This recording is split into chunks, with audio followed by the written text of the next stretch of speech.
আসসালামু আলাইকুম, আমি ডক্টর জান্নাতুল ফেরদৌস। আমি একজন ক্যান্সার বিশেষজ্ঞ, অ্যাসোসিয়েট কনসালটেন্ট হিসেবে কাজ করছি Ahsan mission cancer and general হসপিটালে।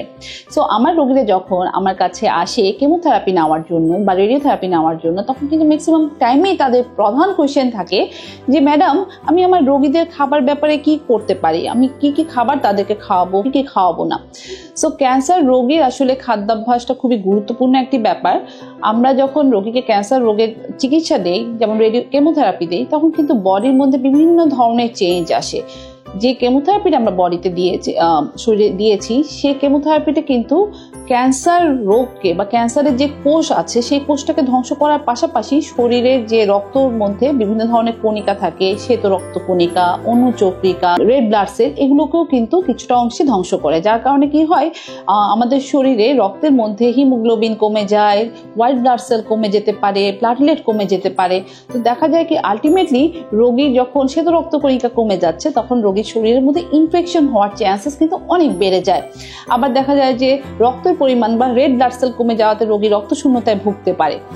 এবং আমরা এই ধরনের কেসে আমাদের রোগীদেরকে বলি, আপনারা রোগীদেরকে সহজ পাচ্য খাবার খাওয়াবেন। কারণ দেখা যায় যে কি কেমোথেরাপি দেওয়ার পরে পেশেন্টের কিন্তু প্রচুর পরিমাণে অ্যাসিডিটি হতে পারে, পেশেন্টের ভমিটিং টেন্ডেন্সি থাকতে পারে, পেশেন্টের অনেক সময় কনস্টিপেশন হয়। তখন কিন্তু আমাদের রোগীদের এইসব সমস্যার কারণে দেখা যায় যে পেশেন্ট পরবর্তীতে চিকিৎসার ক্ষেত্রে তাদের ডিলে হয়।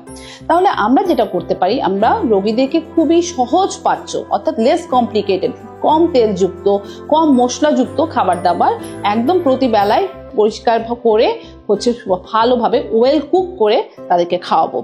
সালাদ যেমন শসা, টমেটো, তারপর বিভিন্ন ধরনের খোসাযুক্ত ফল, যেসব ফলগুলো জাস্ট আমরা পানিতে ধুয়েই খেয়ে ফেলি, সেই ধরনের খাবার আমরা রোগীদেরকে অ্যাটলিস্ট কেমোথেরাপির পরে প্রথম 7 থেকে 10 দিন না দেওয়াটাই ভালো। এক্ষেত্রে কোয়েশ্চেন আসতে পারে কেন।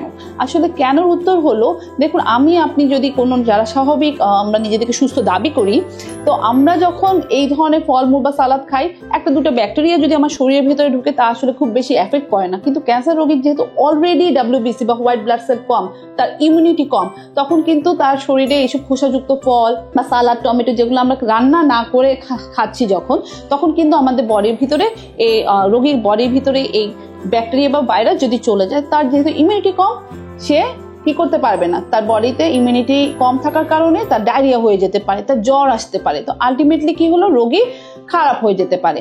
সো আমরা কি করব, খোসাযুক্ত ফল মানা, সালাদ মানা, বাসি কোনো খাবার মানা, মাইক্রোওয়েভে গরম করা, মানে বাসি খাবার যেটা ফ্রিজে রেখে পরে আবার মাইক্রোওয়েভে গরম করছি বা আবার জাল দিয়ে খাওয়াচ্ছি, এই ধরনের খাবার আমরা মানা করি। এবং রোগীকে যথেষ্ট পুষ্টিকর খাবার, দুধ, ডিম, হাই প্রোটিনযুক্ত খাবার দাবার আমরা খেতে বলি। এবং যেসব খাবারের মধ্যে আঁশ বেশি আছে, ফাইবারযুক্ত খাবার দাবার আমাদের রোগীদেরকে খেতে বলি। তাছাড়া লাল গোস্ত, যেমন গরুর গোস্ত, খাসির গোস্ত, এই ধরনের খাবার কিন্তু রোগীর কনস্টিপেশন বাড়ায়। তো এই ধরনের খাবার আমরা রোগীদেরকে মানা করি।